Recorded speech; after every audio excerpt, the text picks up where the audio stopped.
ड्रामे की अगली साथ में आप देखेंगे कि शर्जीना को अब अंदाज़ा हो जाता है कि वो मुस्तफ़ा के साथ नहीं रह सकती, क्योंकि मुस्तफ़ा अब पैसे की दौड़ में शामिल हो चुका है। वो पैसे के पीछे दौड़ने लगा है। उसके नज़दीक रिश्तों नातों की अहमियत नहीं है। शर्जीना यही समझती है। शर्जीना जब अपने पेरेंट्स के साथ उनके घर जा रही होती है तो रास्ते में वो गाड़ी में बहुत रोती है, लेकिन ये आंसू सिर्फ उसकी माँ ही देख सकती है। उसके बाबा उसे जब देखते हैं तो वो अपने आंसू पहले ही साफ कर चुकी होती है। शर्जीना की माँ जान लेती है कि शर्जीना उनके साथ आते हुए खुश नहीं है।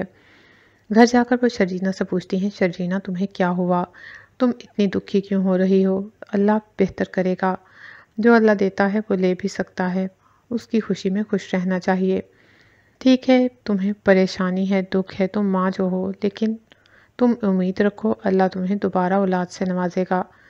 शर्जीना अपनी माँ को देखे चली जाती है और खामोश रहती है। वो दिल में सोचती है कि वो अब मुस्तफ़ा के पास वापस नहीं जाएगी। दूसरी तरफ रुबाब और अदील दोनों की सेपरेशन हो चुकी है, और इतना ही नहीं बल्कि रुबाब ने अदील को गिरफ्तार भी करवा दिया है। वो रुबाब से बहुत माफ़ी मांगता है और उससे शर्मिंदा भी होता है, लेकिन रुबाब उसकी एक नहीं सुनती। वो कहती है कि तुमने मेरे साथ धोखा करने की हिम्मत कैसे की? तुम नहीं जानते कि मैं कौन हूँ। और सिर्फ तुमने इतना ही चीट नहीं किया कि तुम पैसे पर इक्तफा करते, बल्कि तुम रिश्ते के मामले में भी मुझे चीट करते रहे।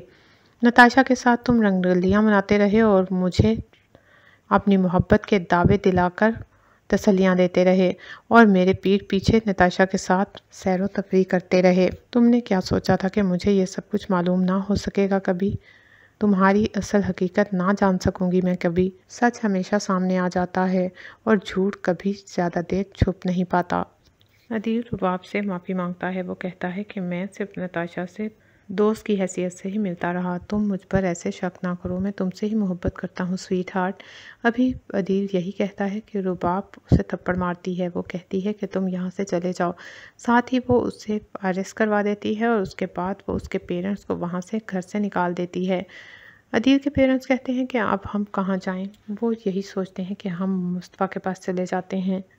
वो मुस्तफ़ा के घर जाने का सोच लेते हैं।